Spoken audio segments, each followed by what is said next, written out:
بسم الله الرحمن الرحيم. لما نروح نشوف الارض اللي لسه شاريينها دي عايزين نروحها. ضلمه يا حلوه هنا زي الفل. انت بتعمل ايه يا حاج مبروك؟ ايه يا عم بالراحه. بتنزل الارض ليه يا عم؟ ارض مين يا حبيبي؟ انا لسه شاري الارض امبارح. شاري من مين؟ مين اللي باعلك؟ انت مش لازم تشوف الحاج صدور. ايه ده حبيبي؟ لسه شاري الارض امبارح من عيد مرة. مالناش دعوه، انت تيجي لكبرنا، احنا مش موافقين على البيعه دي. انا ماليش دعوه وما يا عم. تنزلش الارض عشان ما تزعلش. لا هو طلع النجح. الناس قالوا لي الحاج اسطور موافق على البيع، انا مالي؟ الحاج سطور كنت قاعد معاه امبارح وقال لي مش موافق. تعالى يا عم نروح للحاج سطور، يعني انت بتهددنا. تعالى. انا بنهددكش، ولو نشوفك في الارض هيحصل مختلف. تعالى يا عم، تعالى نخش. تعالى يا عم الحاج سطور. تعالى ازيك يا حاج سطور؟ ازيك يا ابني؟ مع ان المفروض ما نسلمش عليك نهائي. ليه يا عم وانا قايل لك؟ انت ايوه اكتر، انت تعديت على اراضينا وملكنا. انا تعديت ولا بص يا حاج عشان اللي حصل؟ نخلص الموضوع. دلوقتي انا لقيت الراجل ده بيروق، قلت له ما ينفعش، قال لي لا ينفع، ده انا شاري الارض والكلام ده. تمام. قلت له لا انت ما اشتريتش الارض والحاج سطور مش موافق على البيعه دي. تمام. عمل لي بقى فيها وعارف شخنته ومش عارف ايه، وقال لي تعالى ايه نروح للحاج سطور. ماشي. وجاي جايبه وجاي يجيبه. انت بتقول ايه بقى؟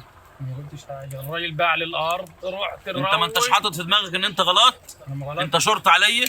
انا مالي، انا جيتني شرط انا مش جار الارض. الارض دي في الارض، اسمع الكلام، الارض دي في الاساس ارض جدنا الحاج عبد الجبار. مش بتاعتي. اسمع بقى الكلام تحتك. مش بتاعتي. ارض الحاج عبد الجبار. انت دلوقتي جاي علشان خاطر ايه؟ تروي. انت اشتريت مش لاقي جيران تسالهم؟ سالت مين؟ سالت الناس. حد رد عليك؟ ايوه الناس قالوا انا رديت عليك؟ حد من طرف؟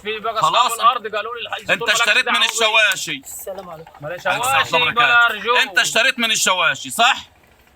انت اشتريت من غير ما ترجع لي. رجع لي؟ لا والله رجعت الارضات. مين اللي قال لك؟ هات لي اللي قال لك دلوقتي. ما حدش قال لي. الارض يا عم. مين صاحب الارض؟ انا جار الارض. الارض ديت ارض سطور. اسمع الكلام، دي ارض سطور وانت اخطأت. انا ما نعرفش سطور. ما تعرفش سطور ازاي يا ما ابني؟ نعرفش مين سطور. انت مين السطور؟ الحاج سطور ما تعرفوش؟ لا ما نعرفش. اديك عرفت اهو ساعه ما جيت تروي ما لا عرفتش تروي. وما فيش ري من عندنا لان ما فيش ارض من غير رش. يا عم انا سهل. لا خلاص نروح ناخد فلوس ونتكل على الله. تاخد فلوسك ازاي من مين؟ ما انت تعديت علينا. انا ما تعديت. لابد تعديت علينا تدفع الغلط. غلط ايه؟ والغلط بتاعك ان انت تدفع ربع المبلغ بتاعك ينقص. لا مش الربع يا حاج. لا لا لا، ده يزعق له ويكلمني بتانا. انت عدى عليك ضربك ولا حاجه؟ ايوه كان بيزعق له وفضل شويه يرميني في يا عم في المكان. الكلام ده حصل؟ الكلام ده حصل؟ حصل يا حاج. احنا هنستكفي بس بربع المبلغ ده، واحنا حكمنا بكده ونعلمك بعد كده ان انت رايح تشتري ارض تسال على اصحابها. الارض لها اتجاهات 4، شرق غرب شمال جنوب. تسال من الناس بحلها وتشور الجيران يمين وشمال قبل ما تشتري. انت بتتعلم، لابد تتعلم بفلوس، الدنيا بتعلمك. وانت مش داخل عند حد، ده انت داخل عند الحاج السطور، كلمته سيف.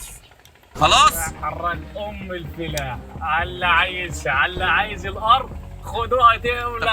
بيشتري من غير. ماشي يا عم، سيب الارض خالص وروح اتفق مع الناس بتاعتك. ده جزات اللي يحاول يفكر بس يخش عند السطور يندبح. خلاص؟ انت وقت طلعت سطور صغير. شوف السواتير بليهم قيمه ازاي في البلد يا بلد.